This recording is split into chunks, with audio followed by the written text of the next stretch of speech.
Hey, how's it going out there? This is Pete. We're over at D.I.Y. Auto School, and what we're doing is we are restoring a 67 Camaro. Now what we're doing, we're in the process of putting all the interior in. So I got to a point of the interior and I said, well, I got part of the carpet in, but I can't finish the job, and I should have done this first before I put the carpet in. And what I'm talking about is restoring and refinishing the trunk of the vehicle.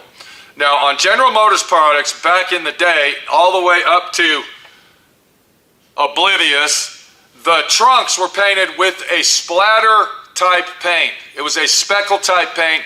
It was either black and aqua, black and light gray, or black and white, depending on the vehicle that you're driving, the make, model, and kind, size. That's what they would use. So what we're going to do is I'm going to take you through the process of how to use the splatter paint. Now, there's several companies that make this stuff. Now, this is the brand that I got. It's made by o.e.r, original equipment reproduction. I believe that these people are licensed by General Motors. So the one that we picked up was the black and aqua. That means that it's black, and then the splatters, the little speckles, are going to be aqua color and probably white. And now how you spray this, the reason I got quartz, now you spray this, of course, with your spray gun. That's what we're going to be using. And another thing about this, I don't know if you caught it or not, this is actually water-soluble paint. That means that if you have to reduce it, which they don't really recommend it, but if you have to, you can, and we're going to go ahead and reduce it, you use water with this. Then you want to clean your gun out with water. But when you're done, and you take your spray gun, which we won't be using this gun, what I am going to do though, is I got the Central Pneumatic throwaway $17 spray gun, and that's what I'm going to use with this shit right there. Just like that. Bam. Welcome to D.I.Y. Automotive School with my friend Pete and Minnie, the body shop girl. It's everything you need to know about cars and more.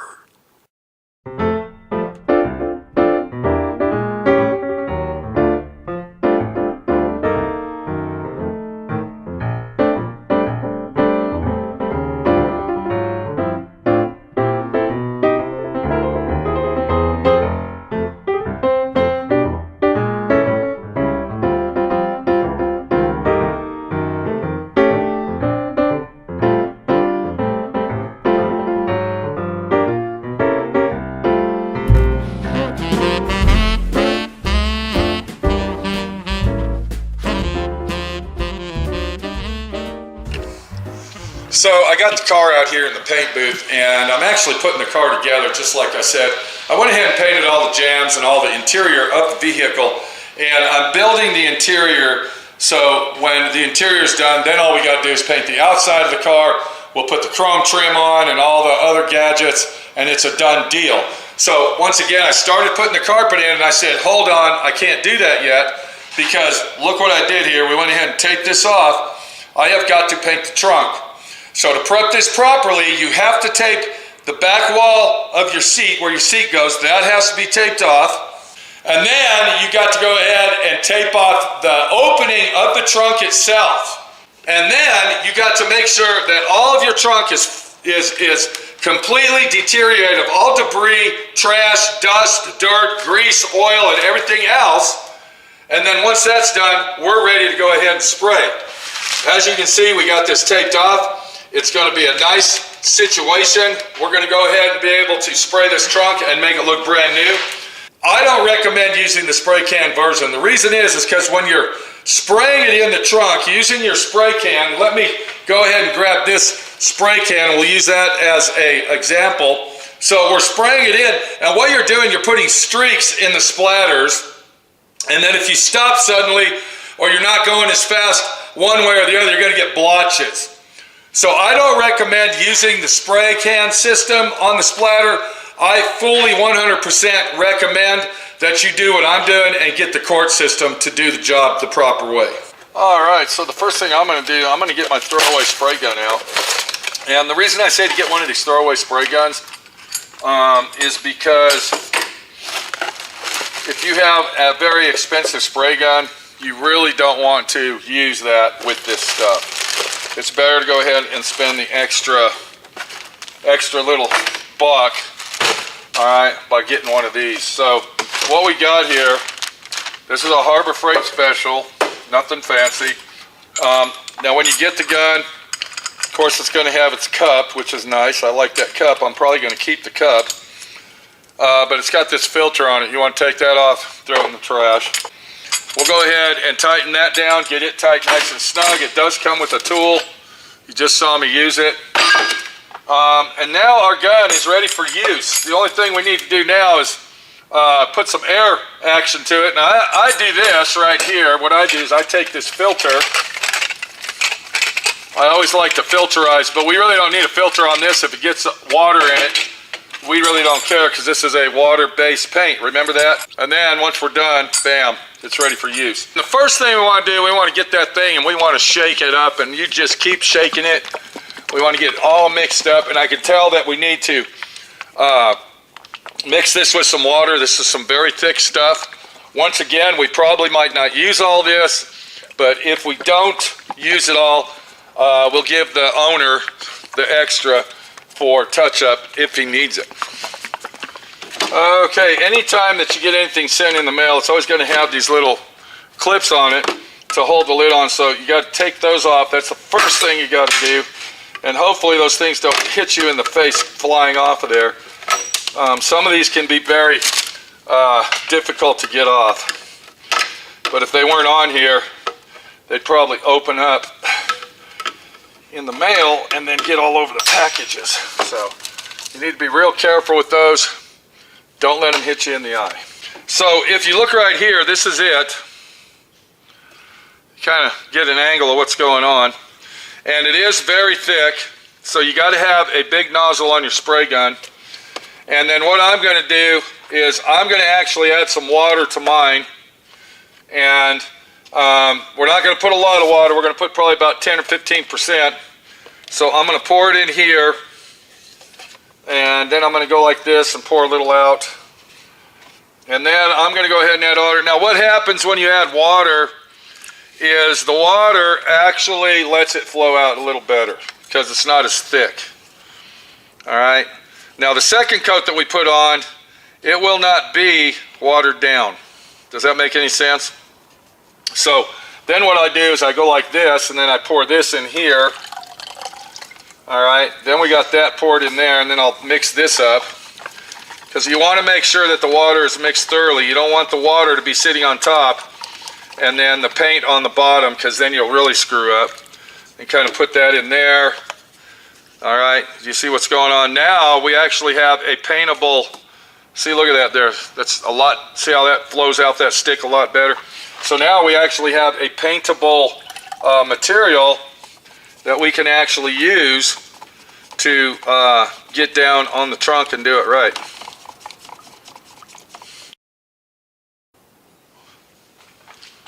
All right, so the way that I like to set it up, I like to come over here to my trash can, and then we're going to go ahead and turn the air down. We're going to spray that at about, we'll start it out about 35, and then if we need to work our way up. Now, the more pressure that you spray this at, the more area that it's not going to cover. And the reason I say that is that you're going to be spraying more of it in the air. So you want to keep your air pressure down on it. So let's see. That's about a good air pressure right there. Now on this particular gun, it's got this little valve here, and what that does, that actually regulates the air pressure. But since I got this on mine, I'm going to keep this wide open, and then we'll just adjust it with this. So we're going to start out kind of low. Now the pattern, what we're going to do, we're going to close the pattern, and you can see the pattern right there. Okay, so the pattern's round. We're going to open our pattern up just a little bit. Let's get the, that's too much. Okay, so that's where we want our pattern. Let me go ahead and show you over here. So we started out with that right there. And then over here, if you watch real close, I'll show you what our pattern will look like. So it's about this big, okay? Do you see that right there? It's about that big. That's the pattern you want. Now another thing is we're spraying approximately 1.5 feet, 2 feet away. we don't want to spray it this close, okay? But then on the other hand, you don't want to spray it too far away because then you're putting more in the air than on the product. So we're going to take it like this. And now the way that I use this, I use it all the way open. If you're not used to using a spray gun like this, you're going to want to close it. You're going to want to close the volume down. This is our volume control.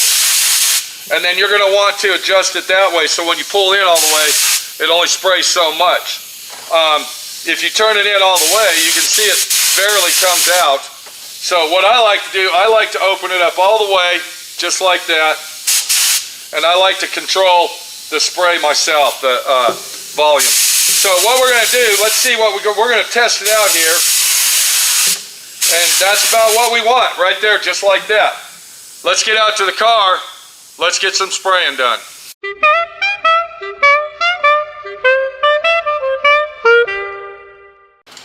Okay, so here we are out at the car. Now, I don't know if you're going to get a good angle, but I'm going to try to show you the best I can by using the spray gun.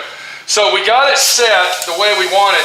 Now what we got to do, we got to start spraying. So I'm going to start way up in here, and then I'm going to go ahead and start just spraying. Now what you want to do, you want to chase the dryness out. Chase the dryness out as you're going.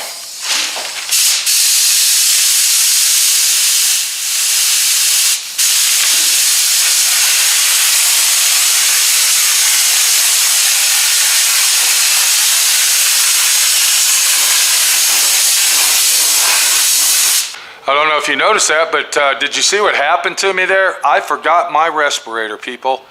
That is a big, big fucking no-no.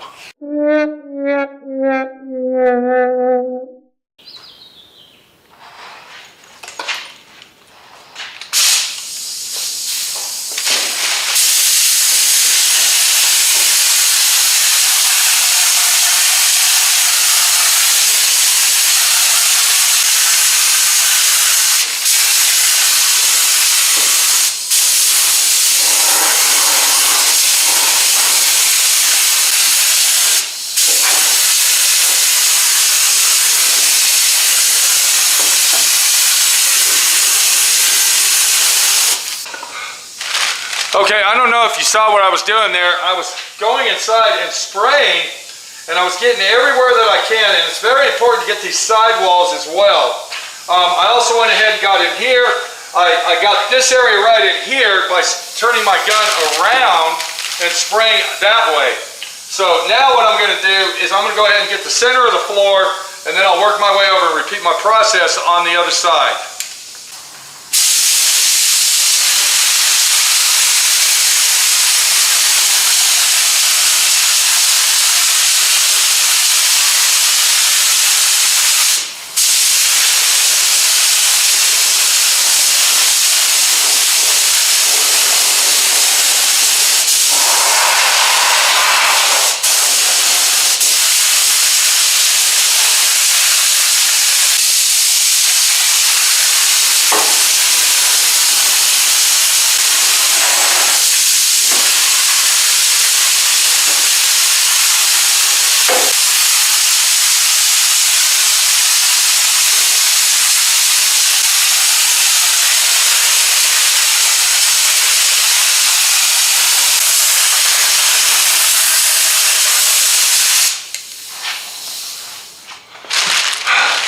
Okay, I'll go ahead and let that dry for about 45 minutes while I eat lunch, and then I'll come back and I'll put a second light coat on it just to blend it all in, and then we're going to take a look at it, and that's basically the situation.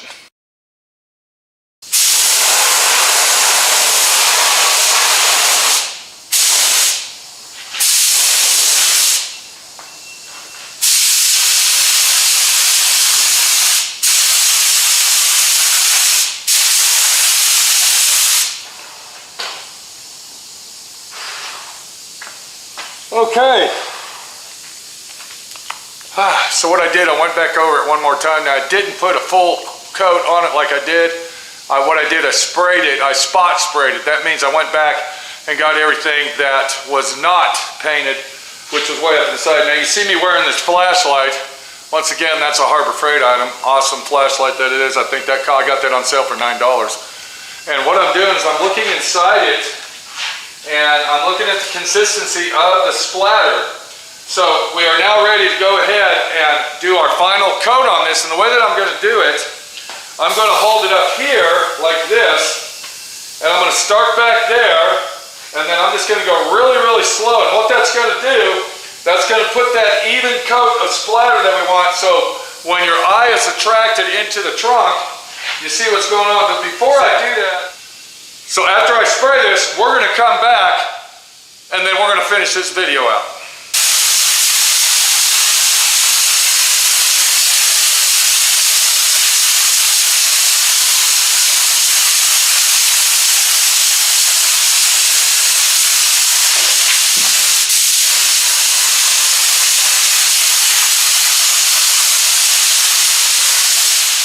So this is going to take approximately, yeah, we got it, okay.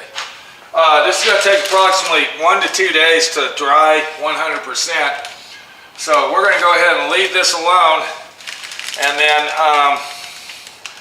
come back to it later. I'll have to leave the trunk open, but you know what the real deal is? I can go ahead and complete the interior now. I don't have to worry about that. So it came out nice. I like it. I think the owner's going to love it. It looks better than factory new, I think.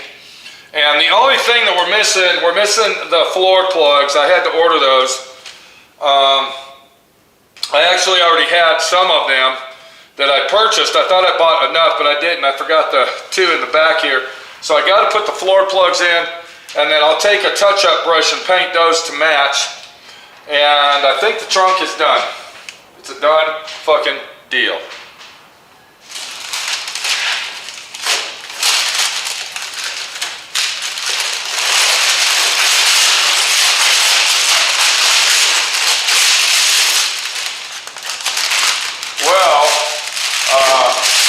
Been less than 24 hours. This stuff really worked good, and it's dry. We did it mid-afternoon yesterday, and it's actually the next morning, and it's dry, which I'm very shocked. Normally it would take approximately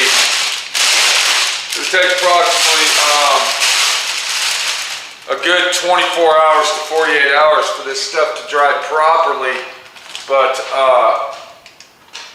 yeah, I'm really glad that this actually dried this quick. I mean, it's nice and it came out awesome. So let's go ahead and see what the finished product looks like after we went ahead and restored the trunk of our 1967 Camaro. And as you can see, it looks great. Came out great. Looks awesome. The finish is very texturized. It feels professional. And I mean, there's really nothing we can say about it, but that it is restored. It's a done deal. I went ahead and installed the seat backing, and came out great. See the back of the taillight panel, we got that. It looks really nice, and it's a done deal. And then if we come in here, you can see I got the seat backing already installed, ready to put the seat back in it. I went ahead and installed the carpet yesterday. It came out really nice, and we're just going to keep working on our Camaro and move forward on getting her done. So if you're looking at restoring a classic car, a General Motors classic car, you just saw how it's done to restore the trunk. The splatter itself looks okay. There's another brand, I don't know the name of it, that is actually a better brand. The speckles and the splatter on it is much more texturized than the o.e.r. brand. But the o.e.r. brand seemed to do a pretty good job, and it looks really, really well. We're going to go ahead and stick with that, and hopefully the owner will be happy. This is Pete, my friend Pete, your friend Pete, restoring cars and showing you how it's done. Take it easy. for watching D.I.Y. Automotive School. Classes don't stop till you know everything.